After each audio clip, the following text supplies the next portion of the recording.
Hello, audience, wherever you may hail. I'm your host, John Bruni. Welcome to The Focus, where we bring you the most thought-provoking and informative current affairs analysis from around the world. Each episode, we invite top experts and analysts to share their insights on the most pressing issues of our time, from international relations and global economics to philosophy and science. No topic is off limits. Join us as we explore the complex and ever-changing landscape of the world, where we provide valuable perspectives on the events that shape our global community. Today, we'll be speaking with Dr. Naoise McDonagh from Edith Cowan University, otherwise known by its acronym ECU, out in Western Australia, on the phenomenon of friendshoring. Naoise publishes original research on international business and trade issues, including how domestic regulation, international trade agreements, and geopolitics impact the international business environment. In addition, he teaches courses on international business at the undergraduate and postgraduate levels in ECU's School of Business and Law. Thank you for joining us, Naoise.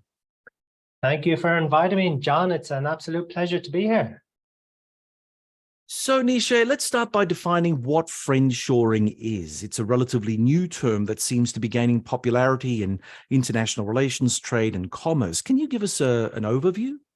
Indeed, I can. So, look, that term, the specific term, has become kind of mediatized since April 2022, when Janet Yellen used it in a speech and set off a bit of a frenzy. But the idea has been around quite a bit longer over the past decade and really gaining in intensity over the past 5 years. So when we talk about friendshoring between nations, it's this idea that you organize supply chains that are now currently globally spread out according to the logic of economic efficiency only, which can create vulnerabilities if those supply chains are in certain countries. So now the government is trying to step in and say, we want to reorganize global supply chains according to a different logic. This time it's going to be a national security logic or an economic vulnerability logic around those kind of areas. And often it's in relation to tensions with China, as we know, because China is now at the center of a lot of global supply chains and is a very important manufacturer, and obviously has massive amounts of trade centered around it. So just what I would say there as well, John, friendshoring is often kind of laughed at in some sense by some analysts that say, well, look, friendshoring, what can that mean? Nations don't have friends, they only have interests. So the concept is all off to begin with. And so, look, that's kind of a banal response that I hear all too often. When governments talk about friendshoring, they're not on about the type of friends that have barbecues at the weekend, John. They're talking about relationships with other countries that are based on long-standing partnerships, often military alliances, and also that there's established levels of high trust based on past interactions. So that's really, I know Janet Yellen used this term, that's kind of easy to remember and so forth, but that's what governments are talking about. Friendshoring is an intensely geopolitical and international relations based concept. It's clear-eyed. Governments know what they're doing and know what they mean, and it's completely embedded in traditional balance of power and national security considerations. So essentially, if I get you correctly, then friendshoring really is a way of aligning our strategy and political interests with our business interests. Yeah, and in a way, sometimes they will conflict. All right, so that's where the problem therein lies, because commercial logic and economic logic, private businesses say, where can I do something at best cost and that's most appropriate for my business? And that may be good for them, but when many businesses make the same decision and locate certain important critical inputs or even technological inputs in a country that creates on aggregate a national security issue for another country who may need to then rely on that dependency, that's where the issues arise. So often friendshoring might have to combat economic logic and actually interfere with the decision making of private firms who may be operating solely and naturally according to their own business interests. Hang on a sec. This sounds like there's a conflict just there, right? I mean, I'm a capitalist. I like making money. I like seeing money pour into my bank account, but I am not an economic rationalist. And an economic rationalist will see things very differently. They will see money as the ethical and moral foundation upon which everything is built in the world. Now, if you have that mentality, surely you don't like business raining in on your, no, government, I should say, raining in on your parade and suggesting that you ought to trade with country X rather than country Y, because at the moment we're having problems with country X.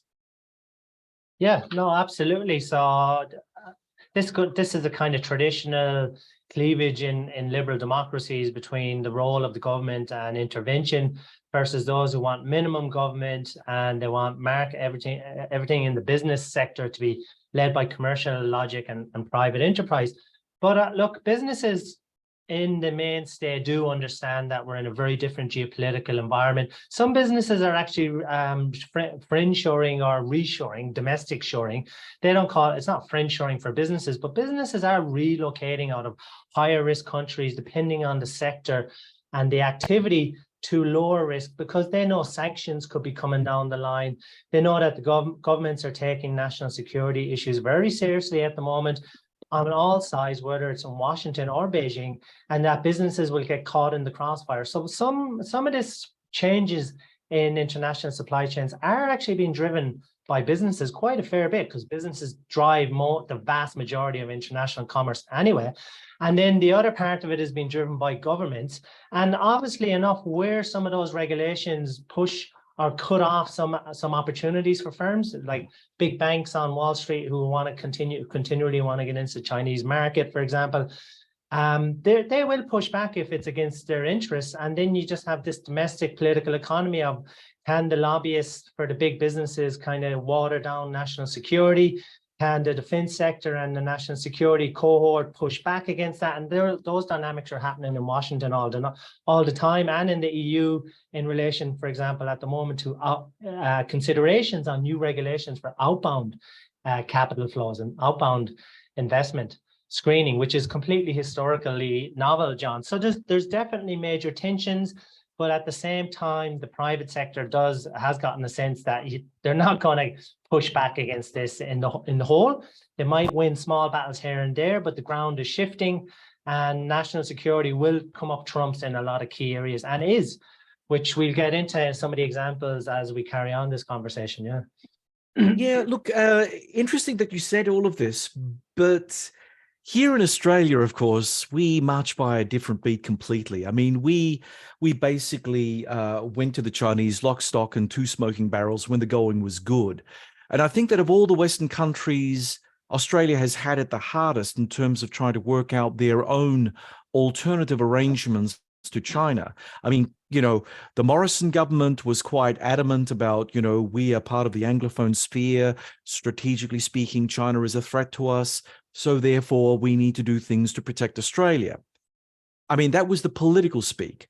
But there was that business community pushback where, businesses who are politically savvy, influential, try to, I wouldn't say force the Morrison government's hand, but at least put the hand behind the back and say, listen, this is not in our national interest, because if I'm not making money, it's not in Australia's national interest.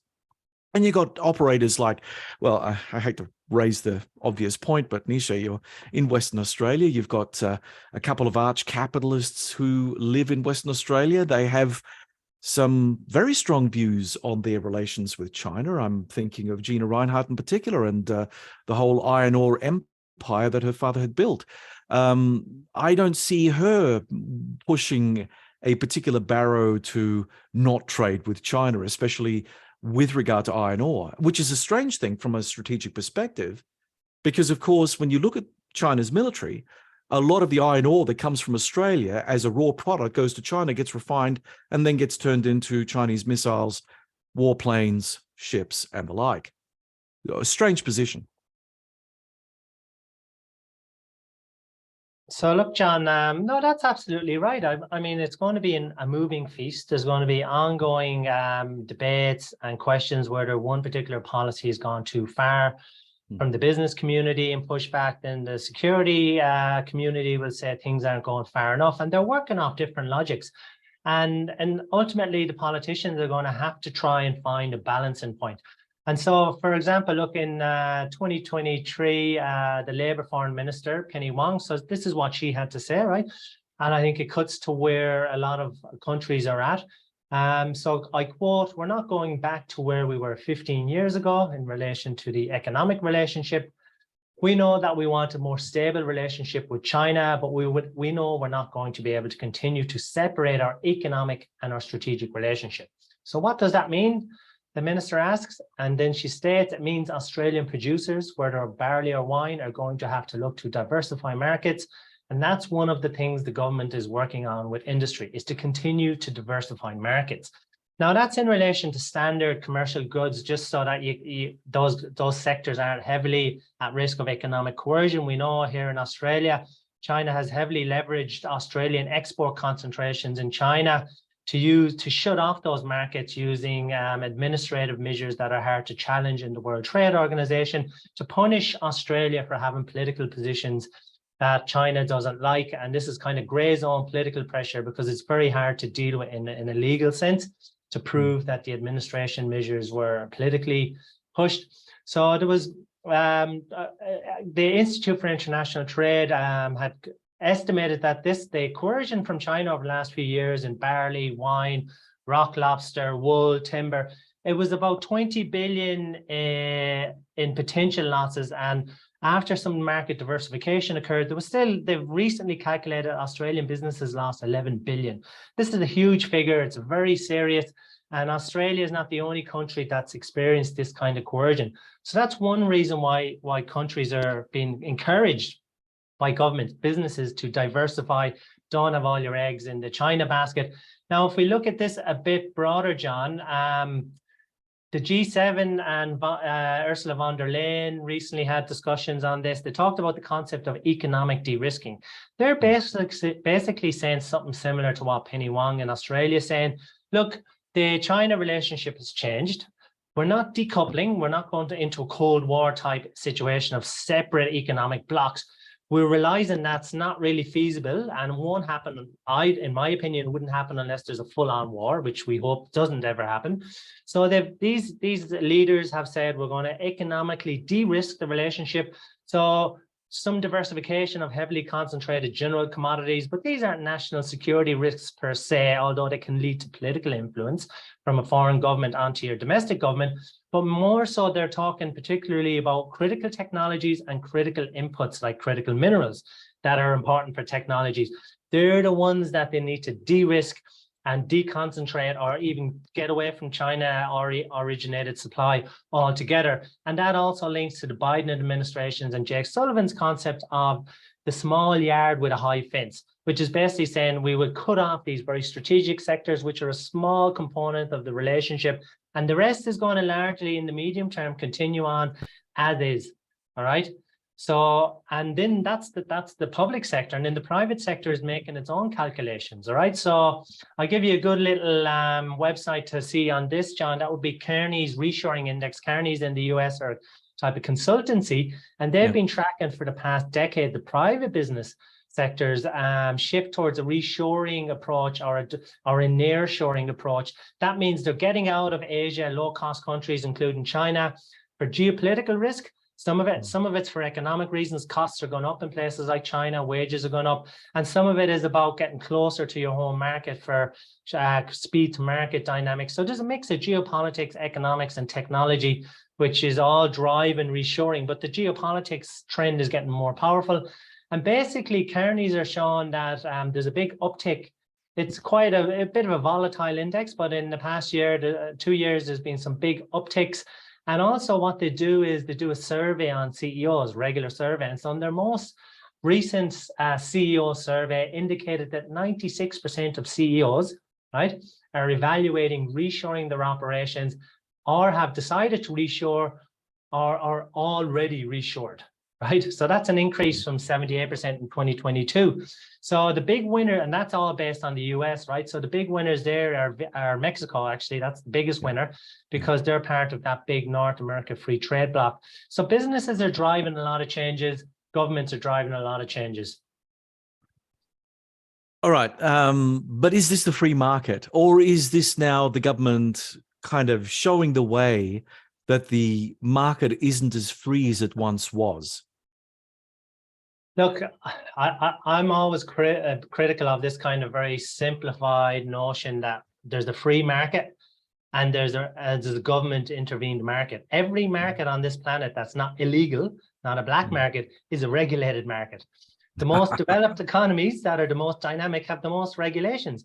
Most regulations stabilize the economy. They protect consumers, but protect businesses as well from having to go into race to the bottoms, for example, right? If your competitor is hiring children because they're cheaper to hire and they're easier to manipulate, and there's no law in your country against hiring children, they'll kind of force you to have to do that to be competitive on a cost basis, just for an example, right? Or if you're spewing your pollution into the local river because it's cheaper to do that, and there's no laws against it, then everyone will do it. So regulations overall are stabilizing the economy. Some regulations can be can over-engineer that relationship. And sometimes governments, and we'll say very interventionist economies, are really trying to do business as well as kind of regulate business. So I think it's important to keep that in mind. But what I would say with some of these regulations is they're actually trying to shape the market, but let the private sector do the work. And let me just unpack that a little bit for you, right? Yeah.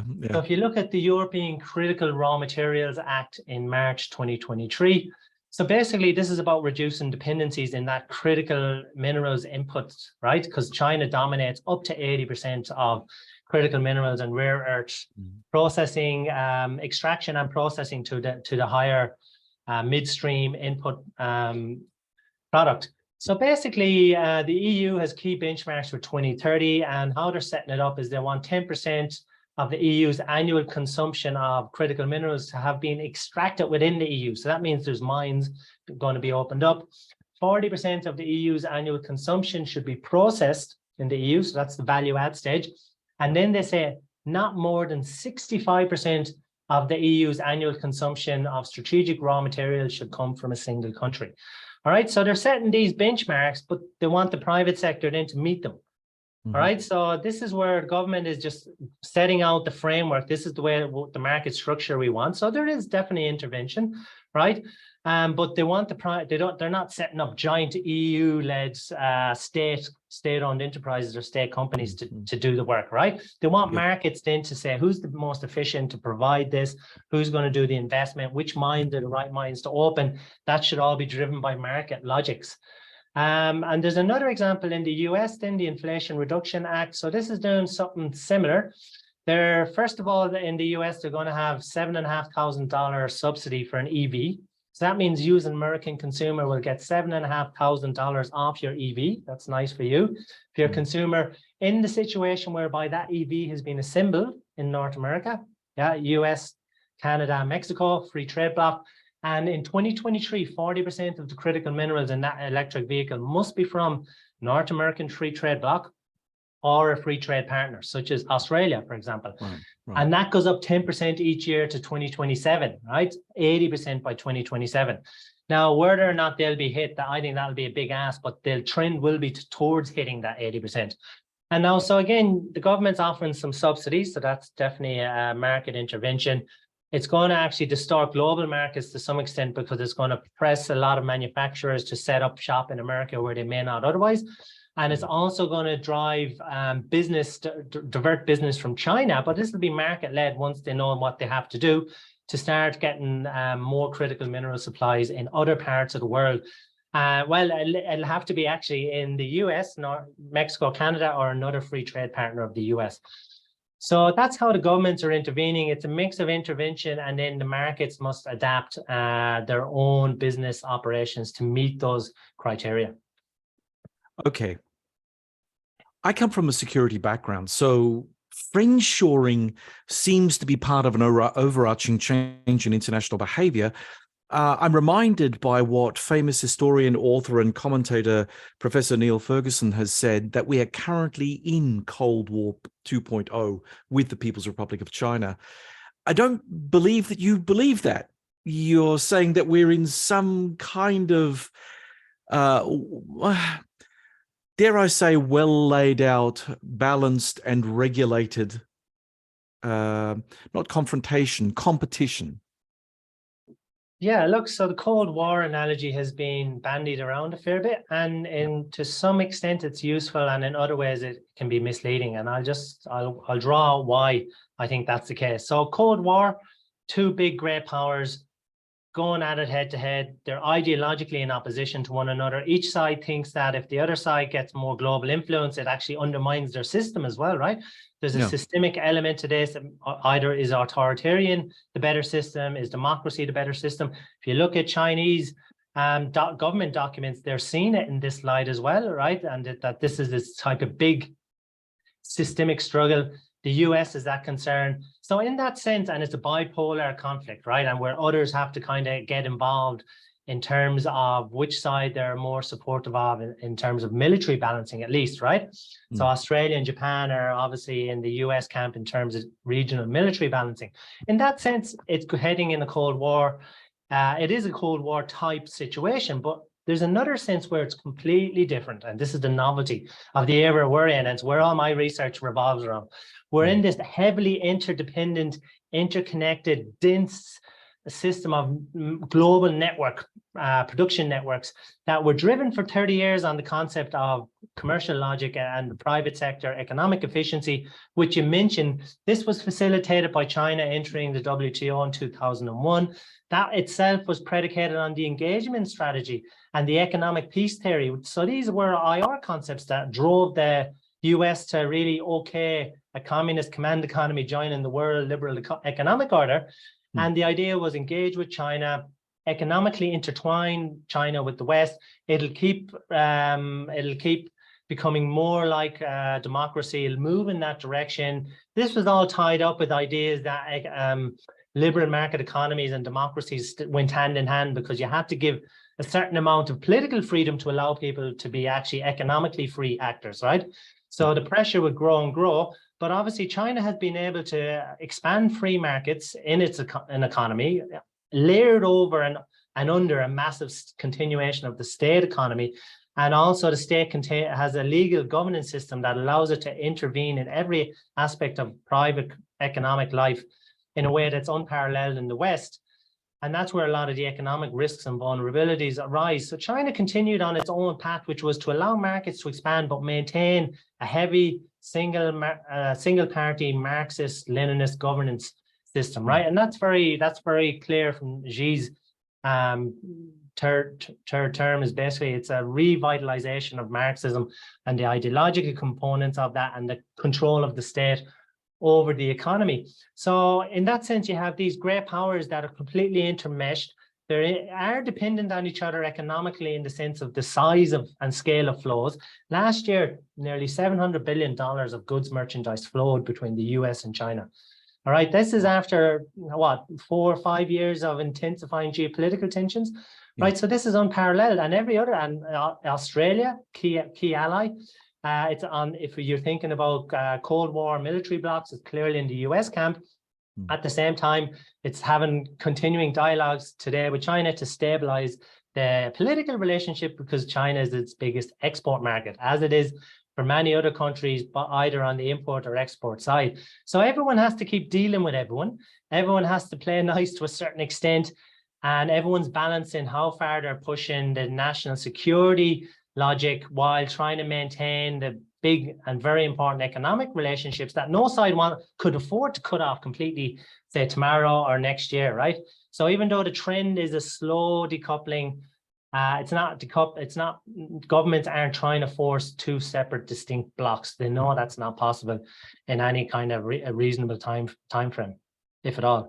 You know, within this overarching interlinked system that we've currently got, I mean, there are a couple of things that flow from it, but, you know, as the conversation continues, I'll hit you with a couple of things. But the first thing, of course, is, you know, there's been a lot of stuff being said recently about the strength of the Chinese economy, based on what famous geopolitical commentator Peter Zion, I should say, has mentioned, and that is that China is facing a demographic collapse. And, you know, as countries have a proliferation of aging populations, obviously markets then start reducing in size, because if you only have, you know, like half as many consumers, young consumers who want to buy the latest gadget and stuff, say 25 years from now, we're not dealing with the same sort of entity as we have been dealing with 25 years earlier when China was a much larger economy and had more people to consume things.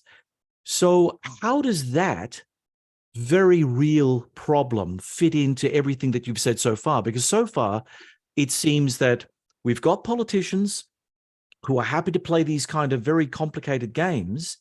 I mean, honestly, being having had a political life at some point in my early career, I will say that I have grave doubts that any politician, whether in Australia or anywhere else, will really be able to do the right thing by their country. It's just, we're not getting the right quality of people through the system, if you ask me. But anyway, that's just my personal opinion. You've got a very complicated set of equations that you're having to constantly juggle in order to keep everything stable. Now, Naoise, there's obviously the point, and it's a national security point, but it's also an economic point here. And that is, if China has reached peak China, and from here on in, China becomes smaller very rapidly, and we cannot manage that country's decline for it, and the autocratic system within China can't manage the decline well, are we not facing a major national security crisis globally as a consequence of China not being able to sort of sustain itself? Yeah, look, I think that's a future that's beyond my crystal ball gazing to give any definitive answer. And I think anyone's, John, because as you said, the complex set of equations there are too much of a hurdle.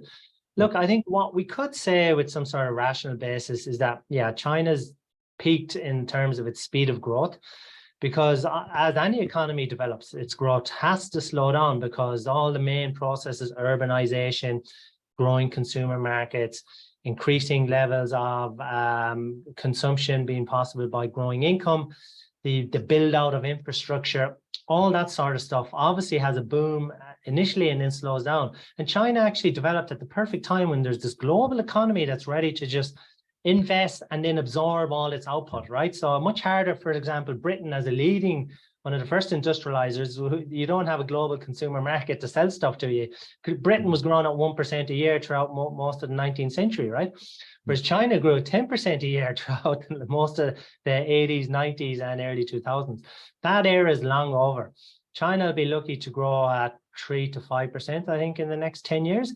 And we even have some credible data that has looked at proxies for economic growth that even says that at least some portion of China's growth over the last 30 years was overstated by maybe a few percentage points. So it's still, if you're at 10%, maybe it was 8%, still a massive growth rate, but it was overstated.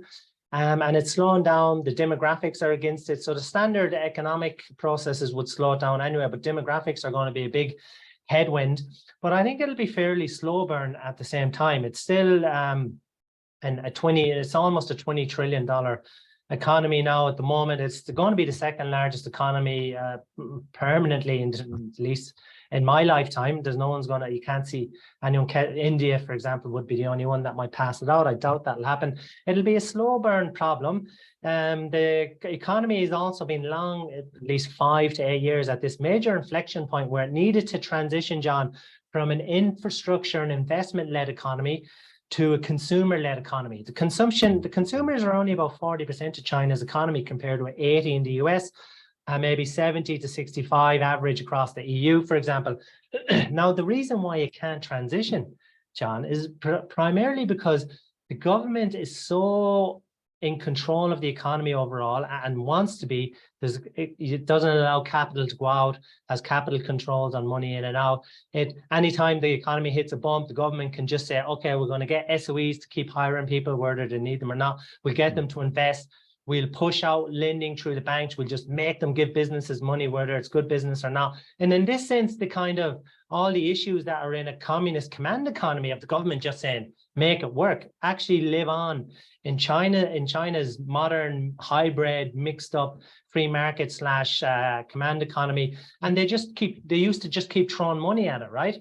And a lot of this is malinvestment. It's bad investment. It's bridges to nowhere. It's cities that never get the populations they were expected to have. They're knocking down buildings again and so forth. So that doesn't work for them anymore. And they have massive debt, something like 300% of GDP in debt across the whole economy, public and private. This is vast. A lot of it's hidden, shadow banking, unregulated lending and so forth. And even the government now knows at this stage, the party, that they can't just get out of their current malaise by firing money at the economy. There's too much debt.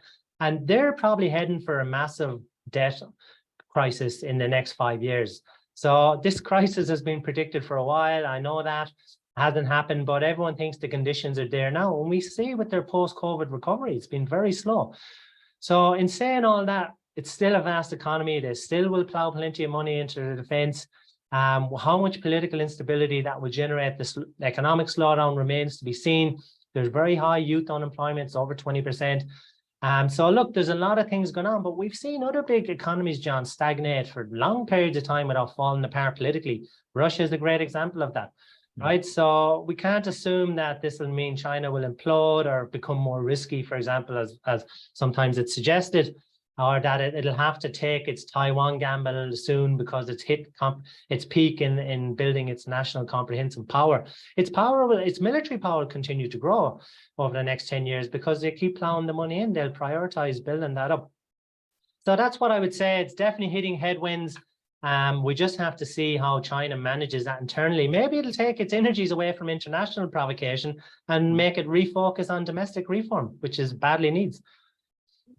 What would that actually look like, Nisha? I mean, if you've got Western companies that really formed the basis of China's economic miracle since 1978, packing up and leaving for parts unknown, Mexico, Vietnam, Indonesia, Thailand, and a whole swack of other countries, what does that actually mean? I mean, China can't replace those Western companies.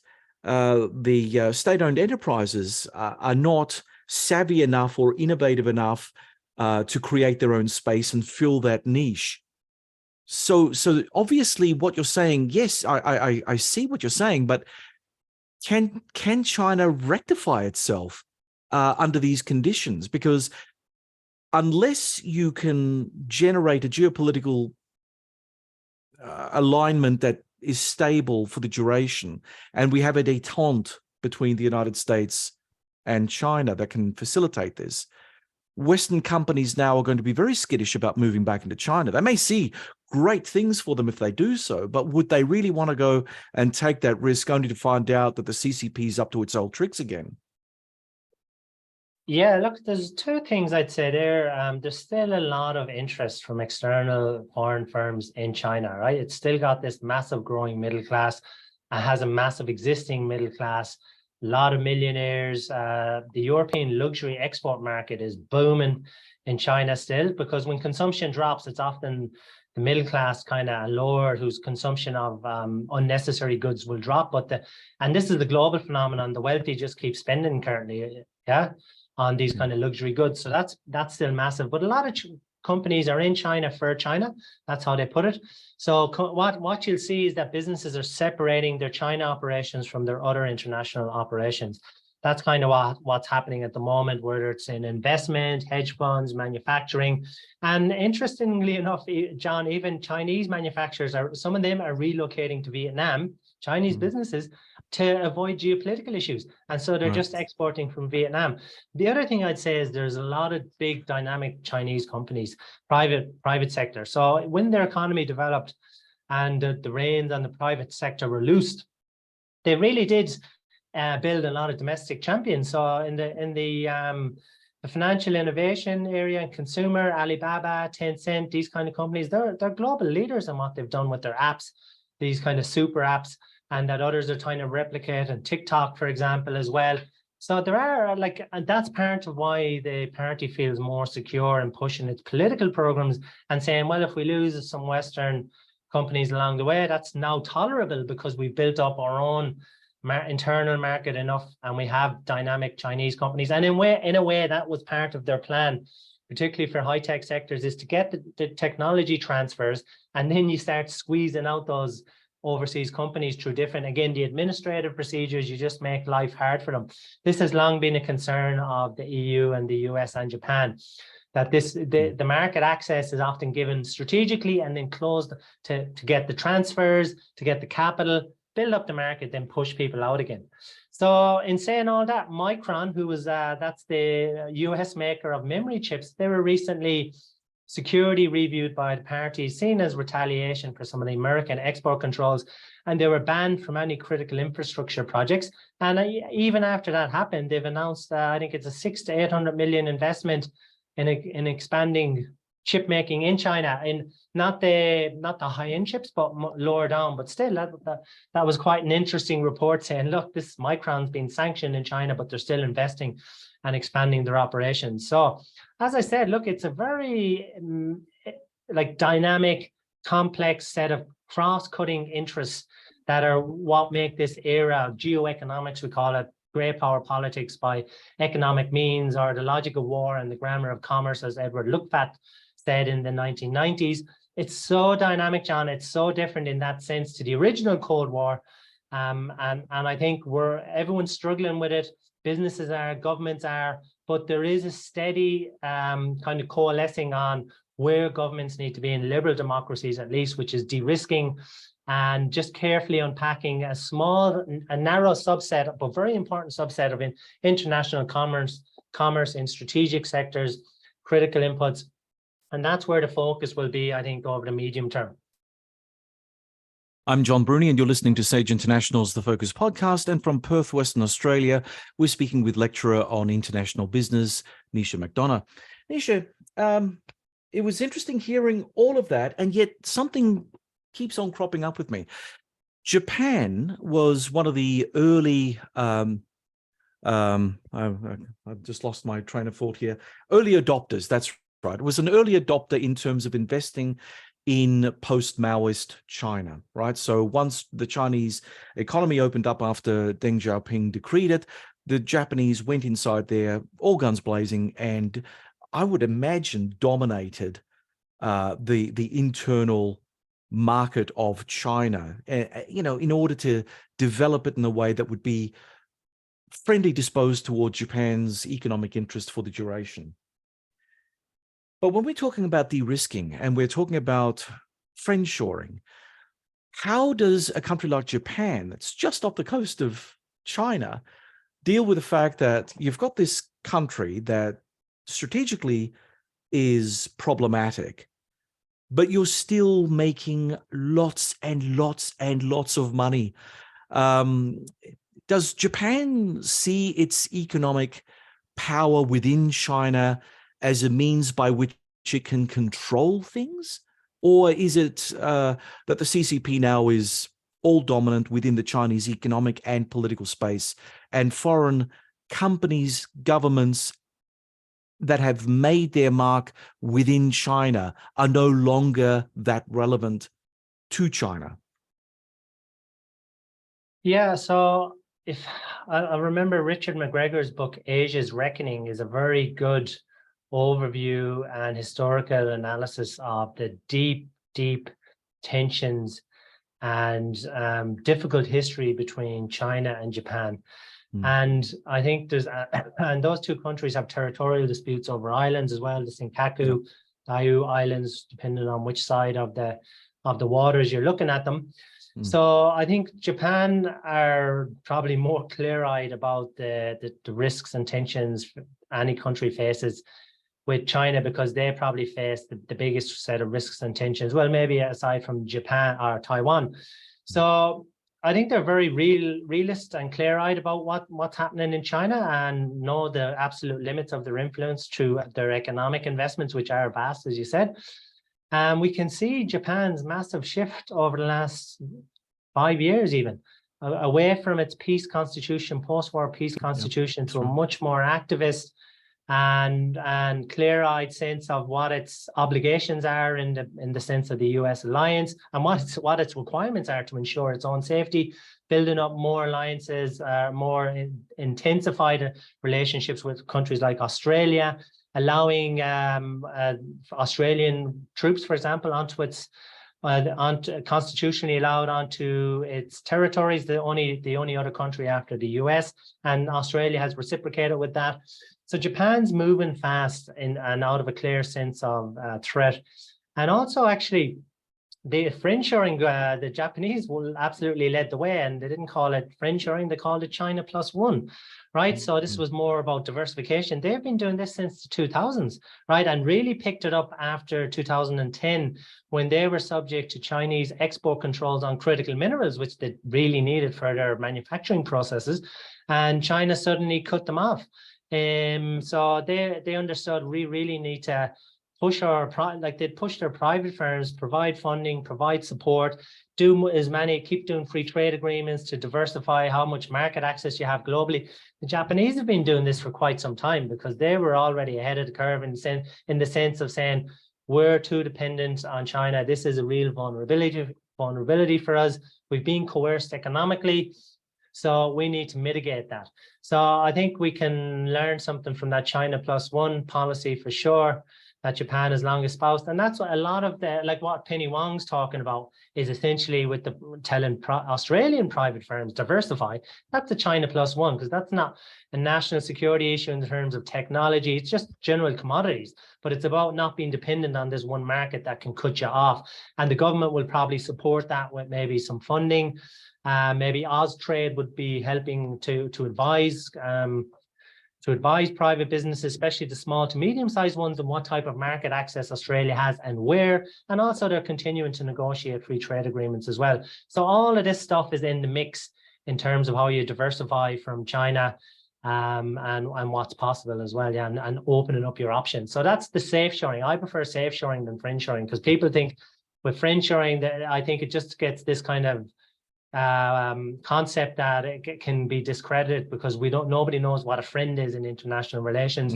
A lot of it is about just diversification, and then once you get to the really critical technologies, well, a friend, as I said at the start of this show, really means someone you have a long-standing high trust relationship with, right? So obviously the US has that with the UK, and now Australia in a way it doesn't have with, say, the Philippines, even though the Philippines is an important military ally. They're not going to get nuclear submarines from the US ever, right? And nobody else probably would anyway. Britain was the only one since World War II, now Australia.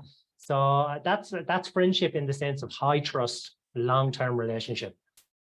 You know, it's interesting you should say that, because I would go so far as to say there's still a big question mark whether or not Australia is going to end up having nuclear-powered submarines, but that's a story for another time. That's a different story, but I know there's big. But I know what you're saying. I know what you're saying. Yeah. Look, with regard to friendshoring, you make the point that high trust countries often like to sort of stick together and are making this happen more and more often. But of course, with friendshoring, it's all about economics and what you can get away with in terms of maximizing one's profits and minimizing one's overheads. So you would find many Western countries moving out of, say, for instance, China and going off to another autocracy. Now, the problem here, of course, and being a political science guy, as my background is, I always have to go back to politics as my default setting, Nisha. I'm sorry about that. But, when you're looking at things from a political perspective and you've got your economic eggs diversified among a number of illiberal democracies or strong autocracies outside of China, outside of the control of the CCP, surely that's not sustainable, right? I mean, surely if politics is going to trump economics at some point and is always going to be the point at which we always have problems with other countries, don't we have a problem here? Well, not necessarily, but again, it goes back to what's your concept of friendshoring and what's the purpose driving it, right?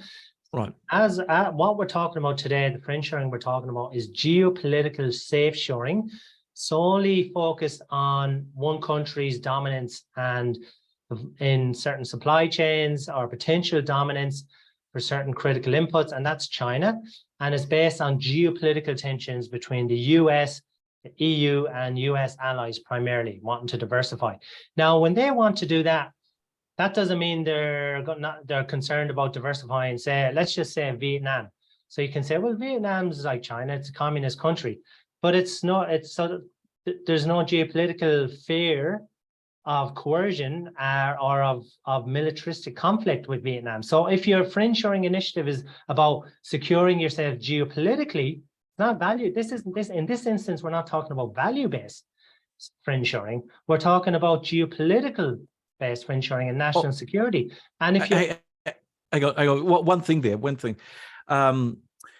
We often look at China's human rights record as something that is a bit of a stain on its capacity to manufacture goods. Say, for instance, Nike sneakers that come out of Uyghur sweatshops, just as an argument. Well, in a totalitarian state like neighboring Vietnam, for instance, their human rights records aren't particularly good.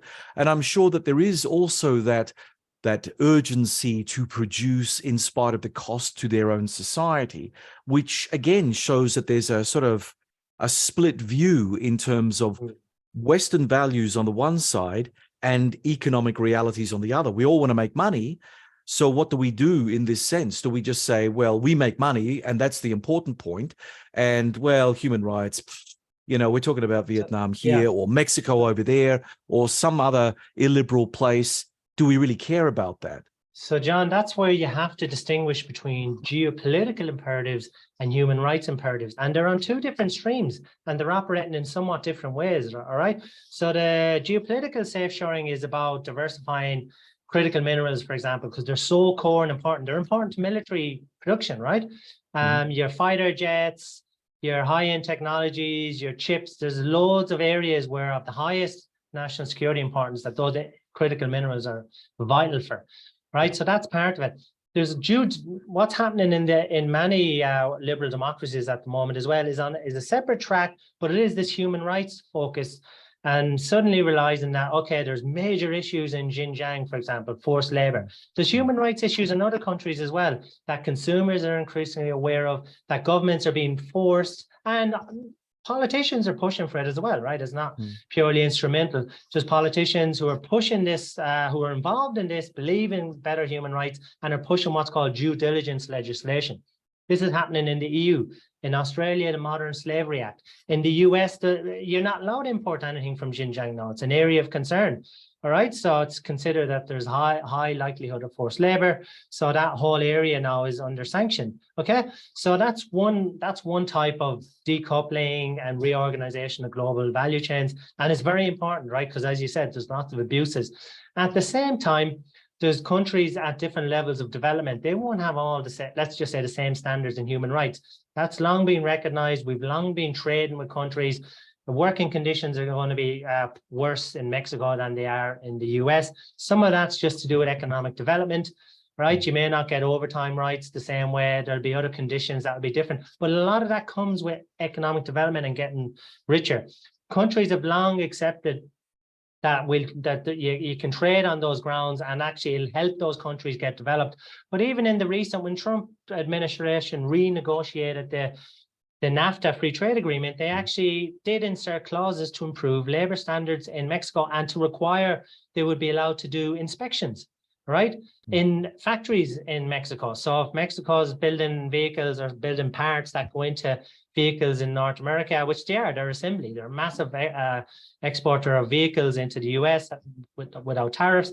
That renegotiated agreement actually did have a big focus on better and higher labor standards in Mexico. They still won't meet the American ones, but they're two different levels of development. So part of it is that. So I think there's two different things going on here, and you're right to point to that. There's the geopolitical pressures and legislations being used for national security reasons primarily. And then there's another stream that is happening in the US, EU, Australia, Japan, saying we need better human rights. We're negotiating these into our free trade agreements. We're actually sanctioning some areas if there's a high degree of evidence that there's a bad abuses going on. And that's the value-based component. And there might be areas where they interact as well, but they are certainly two different streams. There's different political economies driving them. There's different groups and political interests driving them. And yeah, so I think it's important to distinguish between those.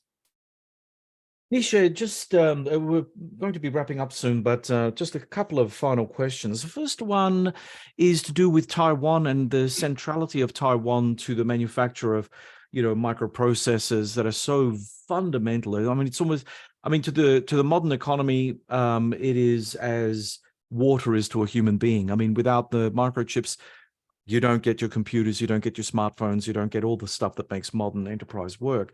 So with this peculiar geopolitical situation between China, or the mainland China and Taiwan, how do you see this play out? There's been a lot of talk in the security-driven media, which suggests that we're on the cusp of seeing some sort of act. It doesn't necessarily have to be a violent act by mainland China to finally put its boot onto Taiwan.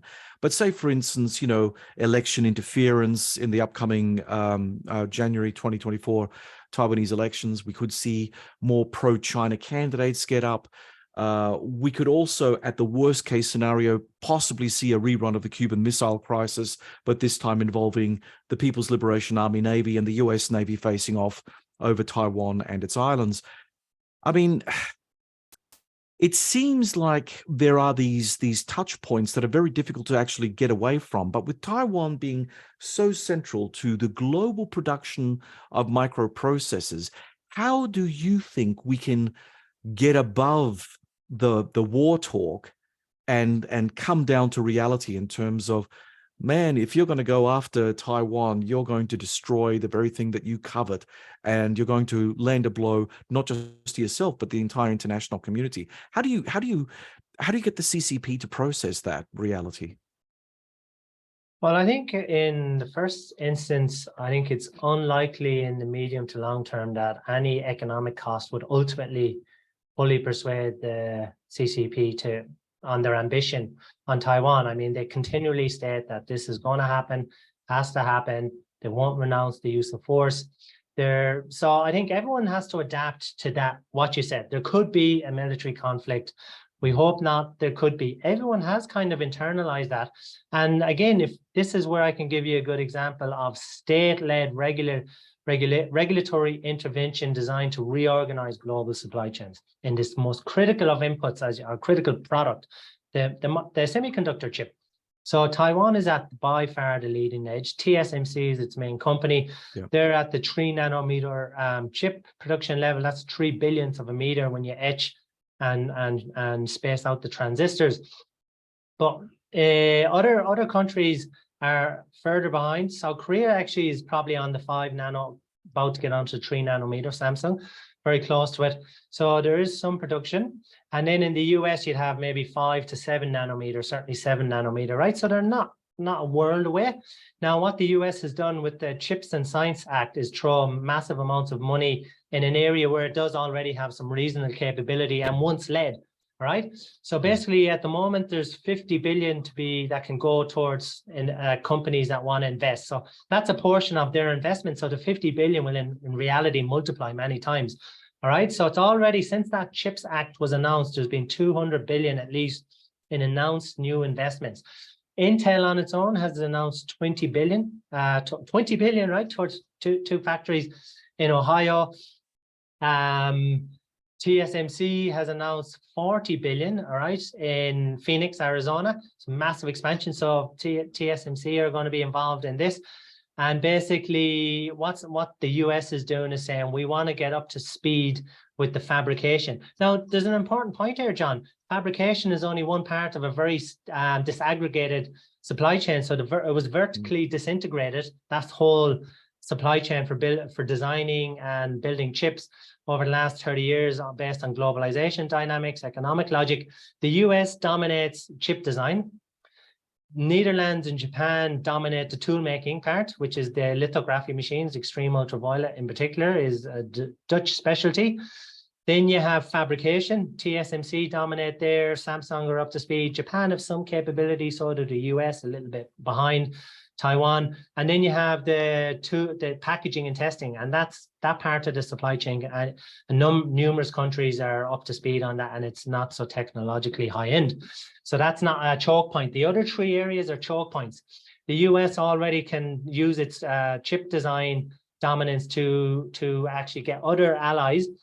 So recently it got Japan and the Netherlands to agree not to export extreme ultraviolet lithography to China, right? So and it has that card that says, we won't give you the IP that you need to build those machines, or what you might need for your own fabrication. In Japan, for example, we won't give you that. They may not have had to said that, but that's implicit, right? That we can cut you off as well, but we need you to play ball. It should also be noted that it was Intel who provided the R&D and a lot of the research for ASML in the Netherlands to build extreme ultraviolet lithography. So there is a long-standing connection there, because the US, Intel didn't want to actually specialize in building the machines. They're so complex. They wanted to focus on chip design and chip fabrication, but it did give the technology to another company in a country that the US felt it could trust, right? This goes back to trust, long-standing relationships and all that. They wouldn't have given that technology to China even then, because they were in good terms in the 2000s. But yeah, they're not going to give them this high-end technology. So I think what's happened, this is probably holds some risk for Taiwan, because maybe dominating in that fabrication is a good reason not to militarily intervene, because you destroy the high-end chips, and that will massively impact the world economy. But that's going to get diluted out now over time. Germany has announced a 10 billion subsidy package for Intel to expand in Germany, add another 20 billion factory. You can see that the money required to be involved in chip fabrication is just so far beyond the means of most companies and most countries even to even think about supporting. So there's a very few amount of companies and countries will continue to dominate that. But it seems that supply chain is going to be reorganized. There's going to be more supply. The EU is trying to build more. The US is definitely their investment is already rolling out. They're building the factories already. So they will get up to speed in fabrication. Okay, so does this over time make Taiwan less important to the United States and to the West as this diversification of microprocessing fabrication continues? I think potentially that's the logical trend. If the US fully catches up and has a vast amount of capacity at the same level as what Taiwan can fabricate, that's the logical outcome. It becomes less critical in that global production network. Surely that must send alarm bells and chills down the politicians in Taipei, right? I guess so. So the fact that TSMC is involved in this, maybe they're saying, well, look, if we don't take up some of this money, our competitors are going to get it anyway, and we lose out.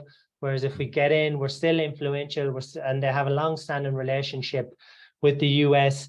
So I think they felt they probably had no other choice, John, that the US has gone down this path anyway. They're not going to be held back that just because TSMC don't invest, that's fine. We'll just give more money to Intel, or we'll get Micron up and running more, or whoever. There's a few other big US companies that could potentially ramp up and get involved. So they probably felt they had no choice, but it does have risks, and it does reduce that kind of core centrality of Taiwan in the fabrication part of the supply chain. So finally, Naoise, China is changing. The world's relations with China are changing. But will China retain its position as the workshop of the world, or now is the trust so irrevocably broken between the West and China that it just can't sustain that?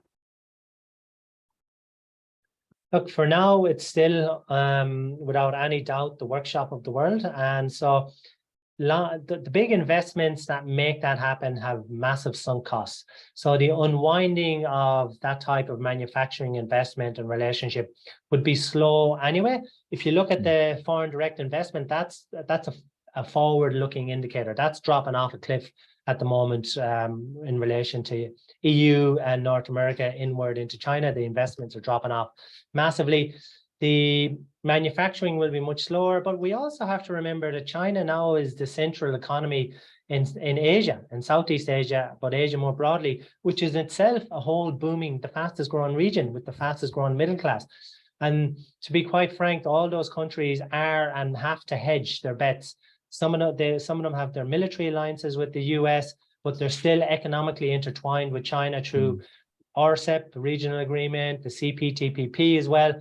And they have to continue doing that, as indeed even Australia is. Yeah. So there's no real fear that China becomes deindustrialized in any decade soon. I just don't see that, because there's a lot of countries who don't have the value conflict, don't have the ideological conflicts with China that we have in liberal democracies, or the values issue, and they have to hedge geopolitically, and they need the economic income. They need China as well. They need their investment. They need the imports. They want to do the exporting. So that the region is very important, and China is the central production network. It's a central country in that region. That will protect it from wider Western decoupling if that was to increase, for example.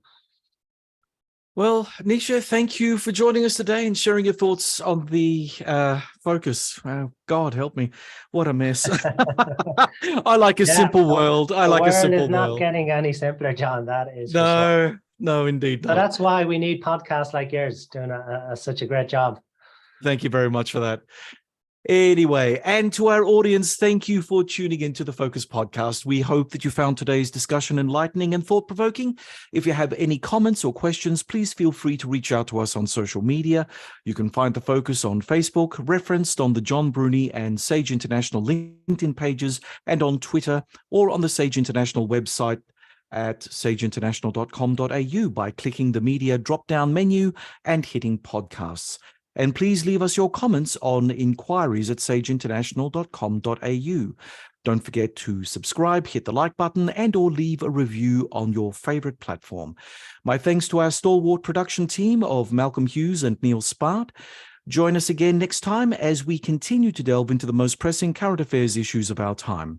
Until then, stay informed and stay engaged.